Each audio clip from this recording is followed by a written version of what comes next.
ও মেয়েরা কেন প্রবাসী ছেলেদেরকে বিয়ে করতে চায় না? আমার মতো ভাইয়া নিজের দেশের মানে ছেলেদের উপর বা নিজের দেশের মানুষের উপর অন্যরকম একটা টান থাকে, আর তাদের উপর একটা মানে বিশ্বাস থাকে যে হ্যাঁ এই ছেলেটার সাথে আমি পারবো, আমার হোল লাইফ মেনটেন করতে আমি পারবো। এই জন্য আসলে মেইনলি নিজের দেশটাকে মানে বেশি মানে প্রায়োরিটি দেয় মেয়েরা। অ্যাকচুয়ালি আমাদের বাংলাদেশে অনেক যোগ্যতা সম্পন্ন ছেলে আছে, আর তারপরেও মানে বিদেশে যখন ওয়াইফ থাকবে দেশে আর হাজবেন্ড থাকবে বিদেশে, আসলে এটা তো ঠিক হয় না।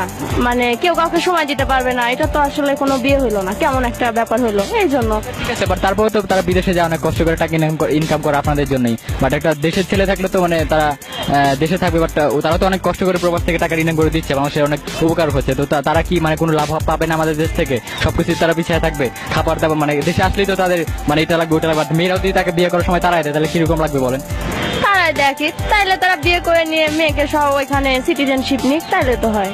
আর বাইরের ছেলেটা সে ম্যাক্সিমাম দেখা যায় যে তাকে জানা হয় না, চেনা হয় না, মানে তার পুরো হোল লাইফ আর বিয়ে হয় হুটহাট করে আসলে বিয়ে হয়ে যায়। বাট এইটা তো কেউই চায় না, তাই না? যার সাথে মানে সারাটা লাইফ স্পেন্ড করবে তাকে তো মানে আগে থেকে ভালোভাবে জানতে হবে। আর এই জন্যই মেইনলি আমার যেটা মনে হয় প্রবাসী ছেলেদের মেয়েরা আমার মতে এটা বিয়ে করতে চায় না। এই যে চোখের আড়াল মানেই মনের আড়াল, আর ভালোবাসা কাছে থাকলে ভালোবাসাটাও বেশি থাকে, আর এই জন্য মেয়েরা চায় না তাদের হাজবেন্ড বাইরে যায় থাকুক, এটা আমার মনে হয়। যারা বাইরে আছে তাদের কি হবে? তাদেরকে কে বিয়ে করবে বল?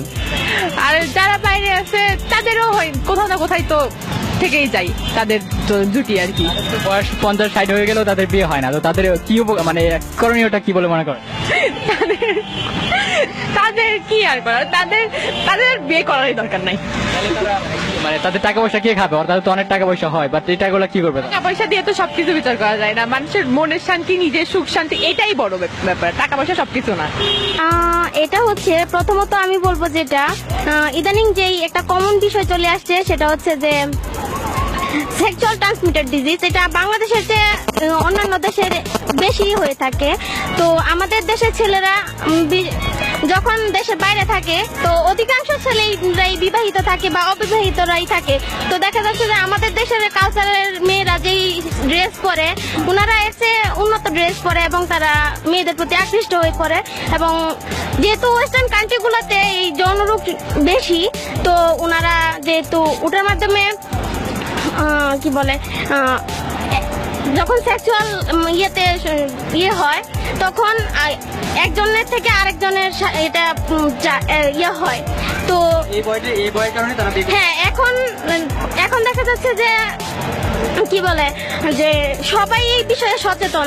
তো মেয়েরা এখন এই বিষয়টা জেনে গেছে যে ছেলেরা যেহেতু প্রবাসী ছেলেরা প্রায় এই সমস্ত মানে হ্যাঁ, তো সেই বয়ে তারা এটা থেকে বিয়ে করতে চায় না। আপনি কি বলবেন? আসলে একটা সম্পর্ক ভালো রাখার জন্য সবসময় পাশাপাশি থাকাটা অনেক বেশি দরকার।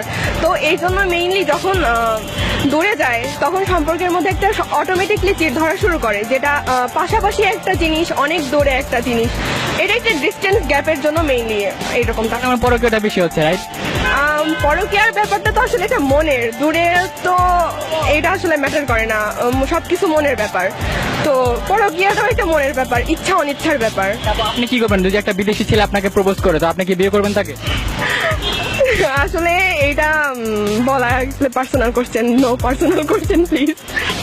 বলে মনে হয় হ্যাঁ, এই একটা বিষয় মানে এই যুগে যেটা এখন চলছে আর হচ্ছে যেটা, আর সামাজিক মানে পারিবারিক দিক থেকে যে মেয়েরা কি যে সমস্যাগুলিতে একটা সম্মুখীন হচ্ছে এখন, সেই প্রেক্ষিতে আসলে আর কি যে বিয়ের পরে একটা মেয়েকে তো যার সাথে বিয়ে দেয় সেই ছেলেটার হাতে তুলে দেয়।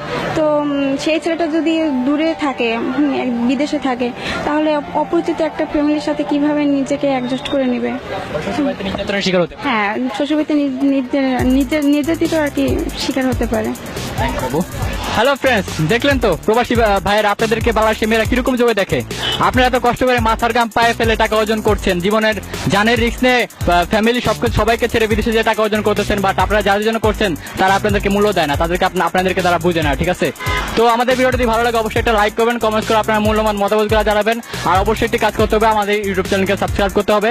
আর পরবর্তী ভিডিও আপনি কোন টপিকের ভিতর মানে কোন টপিকের উপর চান সেটা আমাদের কমেন্ট বক্সে জানান। আর সবাই ভালো থাকবেন, সুস্থ থাকবেন, অল টাইম ঘুরতে থাকবেন। আজকের মধ্যে এখানেই টাটা।